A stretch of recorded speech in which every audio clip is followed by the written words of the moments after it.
Hello friends, welcome to note initiators. It's me Ansha. ഇന്നൊരു evening work വ്ളോഗാണ് കേട്ടോ.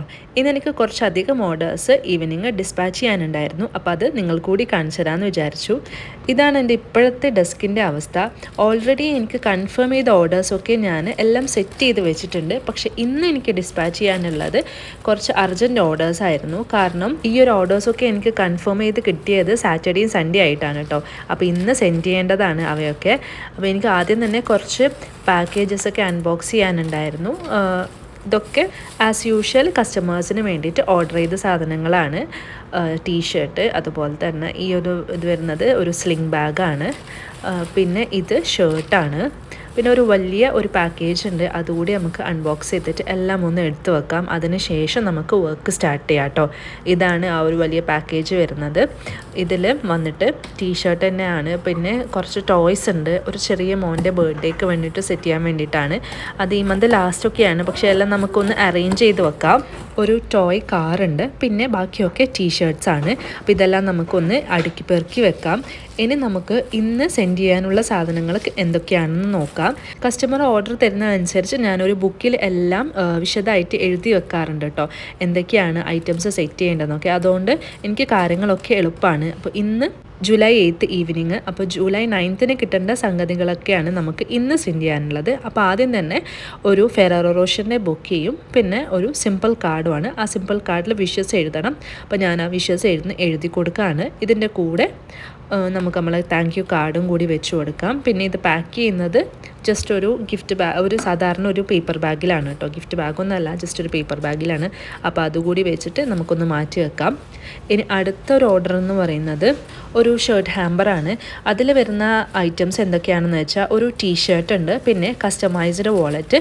ഈ ടീഷർട്ട് ഇന്ന് ഓർഡർ ചെയ്ത് കിട്ടിയാണ് കേട്ടോ, അതുകൊണ്ടാണ് ഇത്ര ഡിലേ ആയത്. ബാക്കിയൊക്കെ ഞാൻ ആദ്യം സെറ്റ് ചെയ്ത് വെച്ചിട്ടുണ്ടായിരുന്നു. കസ്റ്റമൈസ്ഡ് വാളറ്റ് ആദ്യം ഞാൻ ചെയ്ത് വെച്ചിട്ടുണ്ടായിരുന്നു.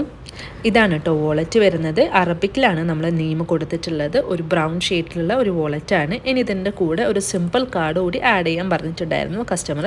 ആനിവേഴ്സറി ആണ് അവരുടെ ഒക്കേഷൻ വരുന്നത്, അതുകൊണ്ട് തന്നെ ഹാപ്പി ആനിവേഴ്സറി എന്നുള്ളൊരു കാർഡ് വെച്ച് കൊടുക്കാം. പിന്നെ റൈറ്റിങ്സ് നിങ്ങൾ എന്തെങ്കിലും ആനിവേഴ്സറി വിഷസ് എഴുതിക്കോന്നാണ് കസ്റ്റമർ പറഞ്ഞിട്ടുണ്ടായിരുന്നത്. അപ്പോൾ അതുപോലെ എൻ്റെ ഇഷ്ടത്തിന് ഒരു ആനിവേഴ്സറി വിഷസും കൂടി എഴുതി കൊടുക്കുന്നുണ്ട്. പിന്നെ ഒരു വശത്തായിട്ട് ഒരു ലവിൻ്റെ കോട്ട് കൂടി നമുക്ക് ആഡ് ചെയ്ത് കൊടുക്കാം. അപ്പോൾ ഇങ്ങനെയാണ് കാർഡിൻ്റെ ഫൈനൽ ലുക്ക് വരുന്നത്. ഇനി നമുക്ക് സെറ്റ് ചെയ്യേണ്ടത് ഗിഫ്റ്റ് ബാഗിലാണ്. അപ്പോൾ ബാഗ് എടുത്തിട്ടുണ്ട്, അതിലോട്ടേക്ക് നമുക്ക് എല്ലാം ഒന്ന് അറേഞ്ച് ചെയ്ത് കൊടുക്കാം. ഇനി ഫോട്ടോസും വീഡിയോസും നമുക്ക് ലാസ്റ്റ് എടുക്കാം കേട്ടോ. അപ്പോൾ എല്ലാം ഒന്ന് ബാഗിൽ വെച്ചിട്ടുണ്ട്. എല്ലാ കാര്യങ്ങളും ഉണ്ടോ എന്ന് ഒന്നുകൂടി ഉറപ്പുവരുത്തി.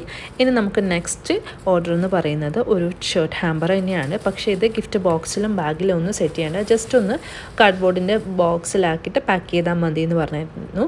ഇത് വളരെ ബഡ്ജറ്റ് ഫ്രണ്ട്ലി ആയിട്ട് ചെയ്യുന്നതാണ് കേട്ടോ. അപ്പോൾ നമുക്ക് ജസ്റ്റ് ഒരു കാർഡ്ബോർഡിൻ്റെ ബോക്സിലിട്ടിട്ട് ജസ്റ്റ് ഒന്ന് ഗിഫ്റ്റ് റാപ്പ് ചെയ്തിട്ട് കൊടുക്കുകയാണ് ചെയ്യുക. സിമ്പിൾ കാർഡ് ഉണ്ടാവും, പിന്നെ അതുപോലെ തന്നെ ഷർട്ടും. അപ്പോൾ ആദ്യം തന്നെ ഷർട്ട് എടുത്ത് വെച്ചിട്ടുണ്ട്. കാർഡ്ബോർഡിൻ്റെ ബോക്സിൽ ഈ ഷർട്ട് ഒന്ന് സെറ്റ് ചെയ്തു. പിന്നെ നമ്മൾ താങ്ക് യു കാർഡും പിന്നെ ഒരു ടാഗും കൂടി നമുക്ക് വെച്ച് കൊടുക്കാം. പിന്നെ നമുക്ക് ആനിവേഴ്സറി വിഷസ് എഴുതിയിട്ടുള്ള ഒരു കാർഡ് വെക്കാം. ഈ ഒരു കാർഡിനകത്ത് അവരൊരു ഫോട്ടോ ആഡ് ചെയ്യുമെന്ന് ചോദിച്ചിട്ടുണ്ടായിരുന്നു. അപ്പോൾ നമ്മൾ ഓൾറെഡി ഫോട്ടോസൊക്കെ പ്രിൻറ്റ് ചെയ്ത് വെച്ചിട്ടുണ്ട്. അപ്പോൾ ആ ഒരു ഫോട്ടോ കൂടി ആഡ് ചെയ്തിട്ട് നമുക്ക് ഈ കാർഡ് ഒന്ന് കംപ്ലീറ്റ് ചെയ്യാം. അതുപോലെ തന്നെ ഈ റൈറ്റ് സൈഡിലായിട്ട് അവർക്ക് എന്താണോ വിഷ് എഴുതേണ്ടത് അതുകൂടി ഞാൻ എഴുതി കൊടുത്തിട്ടുണ്ട്. അപ്പോൾ ഇതാണ് നമ്മളുടെ ആനിവേഴ്സറി കാർഡിൻ്റെ ഫൈനൽ ലുക്ക് വരുന്നത്. ഈ ഒരു വർക്കും കൂടിയാണ് കേട്ടോ നമുക്ക് ഇന്ന് സെൻഡ് ചെയ്യാനുള്ളത്. അപ്പോൾ അതൊക്കെ നമുക്ക് എടുത്ത് വെക്കാം. എന്നിട്ട് ഇതിന് ഫോട്ടോസും വീഡിയോസും എടുത്തിട്ട് പാക്ക് ചെയ്ത് വെക്കണം. ഫോട്ടോ എടുക്കാൻ വേണ്ടിയിട്ട് ഞാൻ എൻ്റെ ഫോട്ടോ സ്പേസ് ഒന്ന് ക്ലിയർ ചെയ്ത് എടുക്കാണ്. അതിൽ ആദ്യം നമുക്ക് ഫെറാറോ റോഷർ വെച്ചിട്ട് ഫോട്ടോ എടുക്കാം. അപ്പോൾ അതിന് വേണ്ടിയിട്ടുള്ള ആക്സസറീസൊക്കെ ഞാൻ വെച്ച് നോക്കുകയാണ്, ഇതൊക്കെ ചേരുന്നുണ്ടോ എന്ന്. ഇനി അതെല്ലാം വെച്ചിട്ട് കുറച്ച് ഫോട്ടോസും വീഡിയോസും എടുക്കാം. കാരണം കസ്റ്റമേഴ്സിന് ഫോട്ടോയും വീഡിയോ നിർബന്ധമാണ് കേട്ടോ.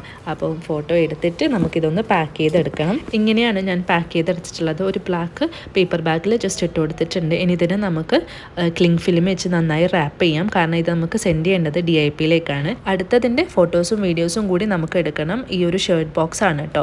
അത് ജസ്റ്റ് ഇങ്ങനെ കാർഡ്ബോർഡിൻ്റെ ബോക്സിൽ വെച്ചിട്ട് ജസ്റ്റ് ഒന്ന് ഗിഫ്റ്റ് റാപ്പ് ചെയ്ത് കൊടുത്തതാണ്. അപ്പോഴേക്കും താഴെ നല്ല രീതിയിൽ എനിക്ക് പണിയാക്കി തന്നിട്ടുണ്ട് എൻ്റെ മോള്. ഞാൻ മുകളിൽ എന്തെങ്കിലും പണി ചെയ്യുമ്പോൾ താഴെ അവൾക്ക് വേറെ പണിയുണ്ടാവും. ഇനി മൂന്നാമത്തെ വർക്ക് ഇതുപോലെ ഇതുപോലുള്ള ഗിഫ്റ്റ് ബാഗിലാണ് കേട്ടോ. അപ്പോൾ അതും ഞാൻ സെറ്റ് ചെയ്തെടുത്തിട്ടുണ്ട്. അതെല്ലാം ഫോട്ടോസും വീഡിയോസും എടുത്തതിന് ശേഷം ഇതുപോലെ നന്നായിട്ട് ക്ലിങ് ഫിലിം വെച്ച് റാപ്പ് ചെയ്യാണ്. ഇതും നമുക്ക് കൊറിയർ ചെയ്യാനുള്ളതാണ് കേട്ടോ. അപ്പോൾ അതും നല്ല രീതിയിൽ നമുക്കൊന്ന് റാപ്പ് ചെയ്തെടുക്കാം. അപ്പോൾ എല്ലാം സെറ്റ് ചെയ്തിട്ട് കൊറിയർ ബാഗിൽ ഇട്ട് കൊടുത്തിട്ടുണ്ട്. ഇനി കൊറിയർ ഗൈ വന്നിട്ട് ഒന്ന് പിക്ക് ചെയ്യണം, അത്രേ ഉള്ളൂ. ഇനി ഇന്ന് എനിക്ക് വന്നിട്ടുള്ള കുറച്ച് ഐറ്റംസ് ഉണ്ടല്ലോ, അപ്പോൾ അതെല്ലാം നമുക്കൊന്ന് സെറ്റ് ചെയ്തിട്ട് ബോക്സിലാക്കി വെക്കാം. ആദ്യം തന്നെ ഈ ചെറിയ മോന് വേണ്ടിയിട്ടുള്ള ബോക്സ് സെറ്റ് ചെയ്തിട്ടുണ്ട്. അപ്പോൾ അത് സെറ്റായി. ഇനി ഈ ഒരു ബാഗ് വെച്ചിട്ടുള്ള ഗിഫ്റ്റ് ഹാമ്പർ നമുക്ക് സെറ്റ് ചെയ്യണം. പക്ഷേ അതിനൊന്നും ബോക്സ് തികയുന്നില്ല ഗൈസ്. അപ്പോൾ ഇനി എന്തായാലും ഷോപ്പിൽ പോയിട്ട് ബോക്സ് വാങ്ങിക്കണം. അപ്പോൾ ഇന്നത്തെ എല്ലാ വർക്കും കഴിഞ്ഞല്ലോ എന്ന് വിചാരിച്ച് സമാധാനം ഇരിക്കുമ്പോഴാണ് പെട്ടെന്നൊരു കോൾ വന്നത്. ഒരു അർജൻറ്റ് ഓർഡറാണ്. സമയത്ത് 6 മണിയായി. ഓർഡർ വന്നിട്ട് വാളറ്റിൻ്റെ സ്ട്രാപ്പ് ചെയ്യാനാണ്. വാളറ്റിൻ്റെ കിറ്റുള്ളവർക്ക് സ്ട്രാപ്പ് ഞാൻ ചെയ്ത് കൊടുക്കാറുണ്ട്. അപ്പോൾ സ്ട്രാപ്പിന് വേണ്ടിയിട്ടുള്ള നെയിം ഇതുപോലെ ക്രിക്കറ്റിൽ ചെയ്യാണ്. ഇത് വളരെ ക്ഷമ വേണ്ടിയിട്ടുള്ള ഒരു പണിയാണ്. കാരണം ചെറിയ രീതിയിൽ നമുക്ക് കട്ട് ചെയ്ത് കിട്ടുക. അപ്പോൾ അത് നല്ല രീതിയിൽ നമുക്ക് വീഡ് ചെയ്യണം. എന്നിട്ട് ഇതുപോലെ സ്ട്രാപ്പാക്കി മാറ്റണം. ഒരു 4 സ്ട്രാപ്പിനാണ് കേട്ടോ ഓർഡർ വന്നിട്ടുള്ളത്. അപ്പോൾ പെട്ടെന്ന് തന്നെ ചെയ്യണം എന്ന് പറഞ്ഞു. അർജൻറ്റ് ഓർഡറാണ്. അപ്പോൾ ഞാൻ 4 സ്ട്രാപ്പും ഇതാ ചെയ്തെടുത്തിട്ടുണ്ട്. നമുക്കിത് പാക്ക് ചെയ്ത് കൊടുക്കാം. അപ്പോൾ ഇന്നത്തെ വർക്ക് ഇവിടെ കംപ്ലീറ്റ് ആയിട്ടുണ്ട്. ഞാൻ എൻ്റെ ഡെസ്കൊക്കെ നല്ല രീതിയിൽ ക്ലീൻ ചെയ്ത് വെച്ചിട്ടുണ്ട്. പിന്നെ എല്ലാ ഓർഡേഴ്സും ഇതുപോലെ ഗിഫ്റ്റ് ബാഗിലും ബോക്സിലൊക്കെ ആക്കിയിട്ട് സെറ്റ് ചെയ്ത് വെച്ചിട്ടുണ്ട്. അപ്പോഴേക്കും കൊറിയർ ബോയ് വന്നിട്ടുണ്ടായിരുന്നു പിക്കപ്പിന് വേണ്ടിയിട്ട്. ഒരു 6:30 ഒക്കെ ആയിട്ടോ. അപ്പോൾ ഇതാണ് എൻ്റെ ഈവനിങ് വർക്ക് വിശേഷങ്ങൾ. ഈ ഒരു വീഡിയോ നിങ്ങൾക്ക് എല്ലാവർക്കും ഇഷ്ടപ്പെട്ടെന്ന് വിചാരിക്കുന്നു. അടുത്തൊരു വീഡിയോ ആയിട്ട് പെട്ടെന്ന് തന്നെ വരാം ഇൻഷാ അല്ലാ. Thanks for watching. ബൈ.